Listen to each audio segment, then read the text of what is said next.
Perversiones de la Ciencia fue un spin-off de la icónica serie de antología Cuentos de la Cripta, ambas producciones de HBO. Mientras que Cuentos de la Cripta exploraba historias de terror, Perversiones de la Ciencia dio un giro hacia la ciencia ficción, manteniendo un estilo irreverente y satírico. Basada en cómics publicados en los años 50, la serie trasladó el formato antológico a un escenario futurista, centrándose en avances tecnológicos y un poco de humor negro. Al igual que Cuentos de la Cripta, cada episodio era introducido por un anfitrión, en este caso una inteligencia artificial llamada Chrome, que combinaba un diseño robótico que pretendía ser sexy con un humor simple de doble sentido muy poco sofisticado. Size does matter. The bigger the better. If it's too small, it barely makes a dent. But if it's too big, wham. Estrenada en 1997, la serie buscaba repetir el éxito de Cuentos de la Cripta y tenía como showrunners al mismo equipo de pesos pesados de la serie original. Richard Donner, director de Superman, la saga de Lethal Weapon y productor de X-Men; David Giler, guionista de Money Pit, productor de Alien y guionista de Alien 3; Walter Hill, guionista de The Warriors, director de Crossroad y Supernova; Joel Silver, productor de Weird Science, Predator y Demolition Man; y Robert Zemeckis, director de la saga Back to the Future, Who Framed Roger Rabbit y Forrest Gump. HBO apostó por la combinación de efectos especiales y guiones con un estilo variado, logrando una atmósfera que homenajeaba las revistas de ciencia ficción clásicas mientras intentaba ajustarse a las preferencias de la audiencia televisiva de finales de los 90, que venía siendo un buen momento para la ciencia ficción. Series como X-Files, Stargate SG-1 y Star Trek The Next Generation lideraban el interés del público al explorar misterios paranormales, mundos futuristas y dilemas éticos relacionados con la tecnología. Perversiones de la Ciencia se insertó en este panorama, pero con un ligero enfoque en la sátira y un tono abiertamente adulto. Y no digo esto por la madurez que se necesitaba para disfrutar de las tramas, sino por las tomas de tetas al aire disponibles en muchos de sus episodios. Algo que pocas producciones de TV podían hacer, pero acá podían gracias a la libertad creativa que ofrecía HBO.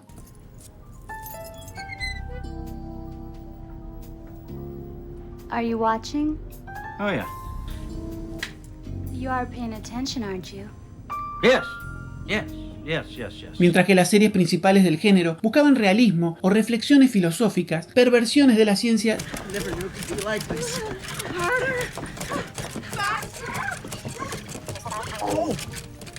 sus episodios se basaron principalmente en los cómics de ciencia ficción Weird Science y Weird Fantasy, que estaban dirigidos a un público juvenil y abordaban temas adelantados a su tiempo, como el impacto de la inteligencia artificial, los viajes espaciales, viajes en el tiempo, universos paralelos y las consecuencias de manipular la ciencia sin responsabilidad. Aunque Perversiones de la Ciencia no alcanzó el mismo éxito que otras antologías, dejó su huella como un experimento arriesgado, intentando hacerse un lugar en un mercado saturado de enfoques más convencionales y mejor establecidos del género. A la hora de adaptar los cómics a la pantalla, se tuvieron muchas libertades, y en algunos casos, lo único que permaneció fue el título de la historia. Vamos a ver a grandes rasgos, uno por uno, los 10 episodios de la serie y descubrir qué tanto se alejan del material original en que se inspiran.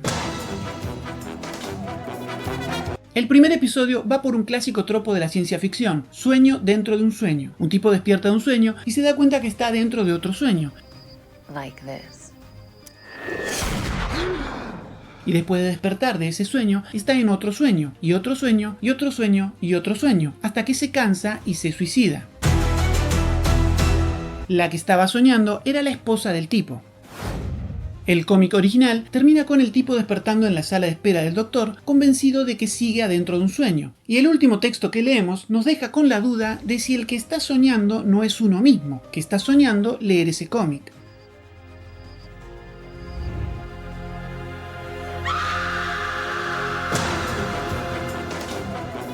Este episodio nos presenta a un joven psicópata en potencia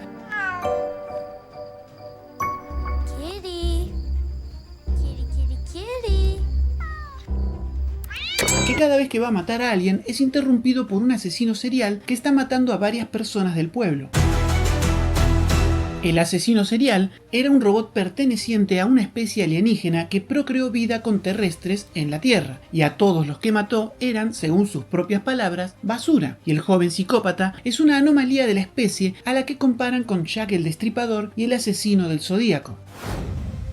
En el cómic original, el nene se encuentra con un tipo durmiendo en el bosque que le ofrece unas monedas si le cuenta en qué trabaja su padre. Y el nene, con tal de ganarse esas monedas, le miente y dice que su padre trabaja en una máquina del tiempo y un cohete espacial. Pero nada que ver, es doctor. Entonces el tipo le pide que le enseñe esos inventos y el nene lo lleva a la oficina de su padre. Y se da cuenta que el tipo no reconoce el equipo médico típico de cualquier consultorio y que confunde la máquina de radiografías con una máquina del tiempo. Lo que hace sospechar al nene de que el tipo este es medio raro y le toma una radiografía sin que se dé cuenta. Cuando el nene ve que el tipo adentro tiene cables y engranajes, le pregunta al padre si eso es lo que tienen las personas adentro y el papá le dice que obvio que no. Así que para probarle al padre que se equivoca, el nene va al otro día al bosque, encuentra al tipo durmiendo en el piso y lo abre con un bisturí. Le saca varias partes mecánicas y se las lleva para enseñárselas a su padre. Y entonces vemos que en un planeta habitado por estas criaturas deducen que los humanos detectaron a su robot infiltrado y lo destruyeron, por lo que deciden abandonar su plan de invadir la Tierra, ya que los humanos parecen ser demasiado inteligentes y científicamente avanzados como para ser conquistados por ellos.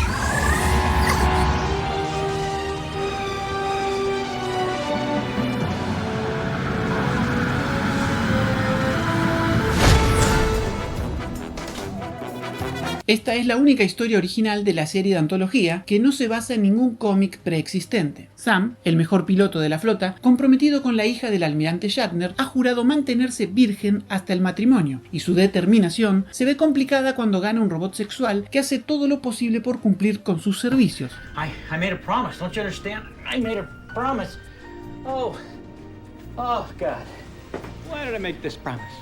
Así que Sam la desarma para no tentarse. Pero al ver que su futura esposa tiene un cinturón de castidad blindado y no va a sacárselo hasta la noche de boda dentro de un año, Sam rearma la robot y la estrena. Su prometida lo llama y le dice que descubrió cómo desactivar el cinturón de castidad y va para su casa. Sam se queda atorado dentro de la robot y la desarma para tratar de que su prometida no la vea. Pero la ve. El almirante Shatner le dice a Sam que debería matarlo, pero no va a hacerlo porque es el mejor piloto de la flota. El almirante corta a Sam por la mitad y lo sigue usando como piloto de la flota.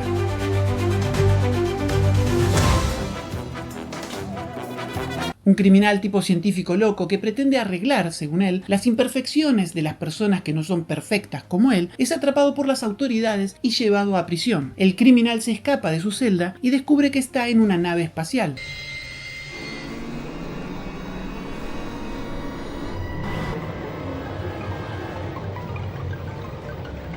Tras varios intentos fallidos por rehabilitarlo, finalmente deciden abandonarlo en un planeta subdesarrollado. El científico loco era Hitler.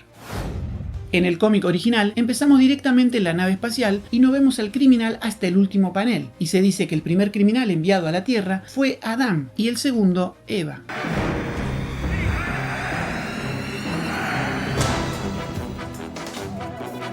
Uno de Viajes en el Tiempo. Esta mujer, obsesionada con la perfección, se ofrece para participar en un experimento que le permite viajar al pasado y aprovecha la ocasión para conocer a un tipo obsesionado con la perfección al que ella ama. Nikki, tell me that just wasn't the best you've ever had. On a scale of 1 to 10, I give you a 3. Pero el tipo sospecha que ella es una estafadora cuando el gerente del banco donde guarda su fortuna le da $50.000 a la mujer de su cuenta. El gerente le dice que las huellas de la mujer concuerdan con las del propietario de la cuenta y por eso le dio el dinero. Pero el tipo insiste en que están confabulados para robarle. Las cosas se salen de control y el tipo recibe un disparo mortal. Cuando el tipo muere, la mujer desaparece, porque la mujer era el tipo en el futuro. Un punto interesante de esta historia en particular es esta idea de follarse uno mismo mediante el recurso de viajar en el tiempo, algo que también sucede en el cuento All You Zombies, escrito por Robert Heinlein en 1958 y que fue adaptado al cine en 2014, aunque nada de esto ocurre en el cómic original. Ahí, el que viaja en el tiempo es el tataranieto del protagonista, quien le dice que en el futuro viajar en el tiempo es algo común y suele visitar a sus ancestros cuando está de vacaciones. El protagonista le cuenta a su tataranieto que su tatarabuela estuvo casada con un millonario, pero se divorciaron, y el tipo convence a su tataranieto para que viaje al pasado y mate al millonario antes que se divorcie de su tatarabuela, para que así toda la fortuna permanezca en la familia. Pero da la casualidad de que ese millonario era el tatarabuelo de la novia del protagonista, que nunca le dijo que era millonaria porque quería que lo amara por lo que es y no por su dinero. Y cuando el tataranieto del prota mata al tatarabuelo de la novia, la millonaria desaparece. Y como su tataranieto era producto de la unión del prota con su novia, su tataranieto también deja de existir, creando una de esas paradojas de las que nos advirtió el Doc. Crearía una paradoja que crearía una reacción en cadena que podría reformar la continuidad de tiempo y espacio y destruir así todo nuestro universo. I think Lisa had the right idea. If you don't love yourself, who can you love? Mwah. Un viudo que extraña a su esposa asesinada se ofrece como voluntario para probar la máquina de un científico que permite viajar a mundos paralelos, y según el científico, en uno de esos debería seguir viva su esposa, de modo que podrá verla y darle un cierre a su duelo. Of course it's me. Stupid bitch, who else would it be? Pero el viudo ve que una versión de él va a matar a su esposa, así que se sale de la máquina y lo mata. Va con su esposa, dispuesto a ocupar el lugar de la versión de él que acaba de asesinar, pero se niega a darle un beso.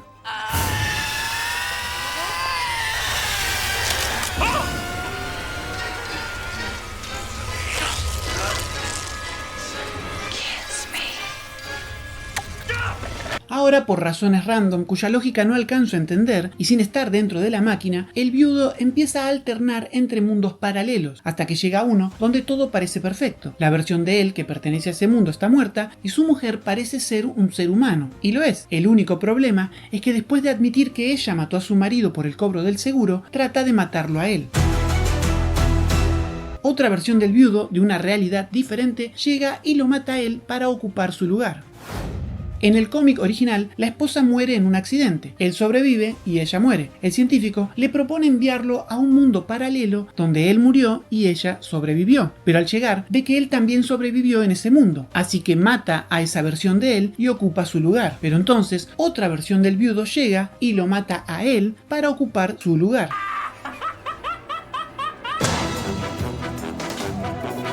La noche de Halloween, Carson Walls recrea una invasión marciana en su transmisión radial, alterando a la población de Estados Unidos. Entonces, Earl y Randy, que estaban disfrazados de marcianos en una fiesta, matan a todos sus amigos y se revela que son marcianos. We return to human form, and we make our way to Borman Field, where we stand side by side with our Martian compatriots. And we kill any humans we encounter on the way. Los dos se dirigen al sitio de la batalla que se menciona en la radio, pero al llegar descubren que todo era falso. Entonces llegan dos granjeros armados convencidos de que son marcianos y los llevan a su granja, donde los matan. Los dos granjeros eran seres de Júpiter, igual que Carson Walls, y todo lo de la transmisión radial fue un elaborado plan para deshacerse de los marcianos infiltrados en la Tierra y despejar el camino para la invasión jupiteriana. El cómic original empieza con la transmisión radial de Carson Walls y la gente entrando en pánico. Se desata el caos y muchos salen heridos. 10 años después deciden retransmitir el audio de la invasión marciana y esta vez advierten por anticipado al público para evitar que vuelva a cundir el pánico. Así que cuando en la radio empiezan a reportar una invasión alienígena, nadie se lo cree. Incluso, aunque la transmisión afirma no ser una repetición del programa de Carson Walls, los militares se niegan a actuar. Y resulta que, como ya te habrás imaginado, la Tierra sí estaba siendo invadida, pero no por marcianos, sino por jupiterianos, que conquistan el planeta esclavizando a todos los humanos.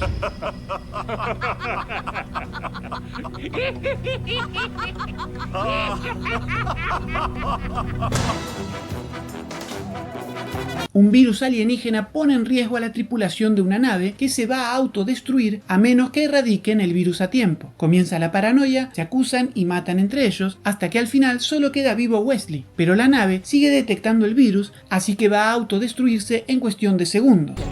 29, 28, 27, 26, 25, 24, 25. La nave no se autodestruye, porque todo era una prueba.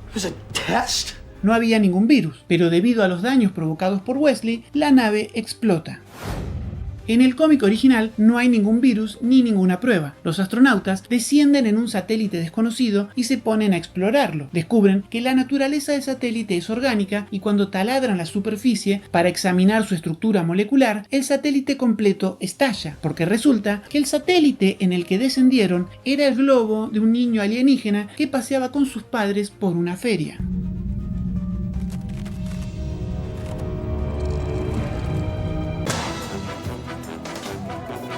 Dos aliens con la capacidad de adoptar formas humanas tienen la misión de reproducirse con terrestres. Uno de los aliens adopta la forma del marido de Nancy para cumplir su misión con ella, y el otro toma la forma de Nancy para mantener alejadas a las amigas. Is that for me? Absolutely. Pero se pone en pedo y las amigas lo llevan a su casa, donde también está ahora el verdadero marido de Nancy, lo que da lugar a una serie de enredos y malentendidos típicos de una sitcom de los 90. Al final, los dos extraterrestres se confunden y terminan teniendo sexo entre ellos, acabando con uno embarazado. En el cómic original, los aliens vienen a la Tierra para probar un punto. La mejor forma de conquistar un planeta es a través del miedo, y están convencidos de que los terrestres le temen a los aliens, pero se sorprenden al ver que la mujer que los recibe en su granja no les teme en absoluto, y de hecho los amenaza con denunciarlos a las autoridades por pisar sus rosas. Los aliens se asustan y se van. Entonces llega el marido de la mujer y nos enteramos que ella los confundió con los actores de una película de ciencia ficción a los que su marido había permitido usar la granja para filmar. With an assignment like that, they must have been carrying a heavy load.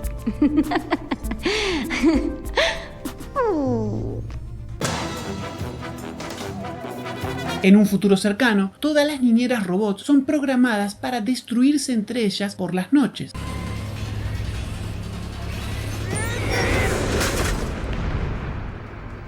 Así que los vecinos compiten por tener la niñera robot más fuerte que exista, y esa es Patriot, la que todos compran inmediatamente. Cada Patriot es en realidad un robot tripulado por seres alienígenas que idearon todo este plan de las niñeras robots para asegurarse de que en cada hogar hubiera un Patriot y utilizarlos para garantizar el éxito de su invasión a la Tierra. El cómic original, al que por razones personales me hubiera gustado que el guión de este episodio adaptara de una forma más fiel, se trata de un show de Muppets muy popular que, de tan popular que es, acaba con uno de los Muppets elegido por el voto del pueblo como presidente de los Estados Unidos. Cuando el Congreso intenta destituir al tipo que maneja al Muppet como presidente, el tipo les revela que él no maneja al Muppet y que tampoco es un Muppet, es un alien tipo parásito que se apoderó de su mano, y es solo el primero de millones de aliens que en poco tiempo se esparcen por todo el país. Y cuando en el Congreso se vota por descartar la destitución del alien parásito presidente y permitirle gobernar, los aliens levantan la mano y votan a favor. The annihilation of the Earth begins!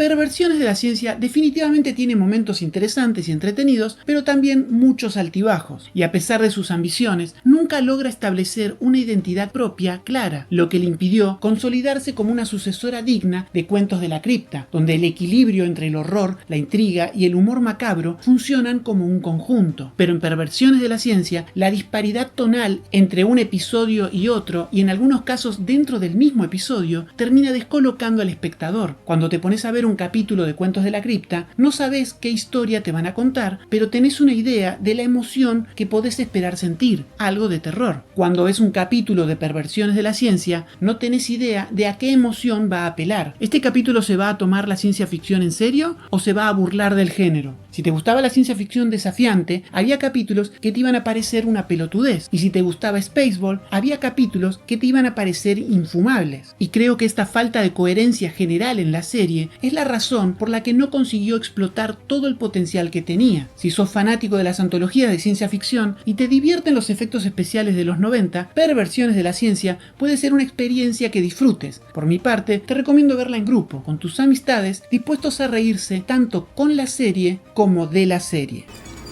That's no way to talk to me. Don't you love me anymore? Muchas gracias por acompañarme hasta acá. Nos volvemos a encontrar en el próximo video ensayo dedicado a todos los Jokers.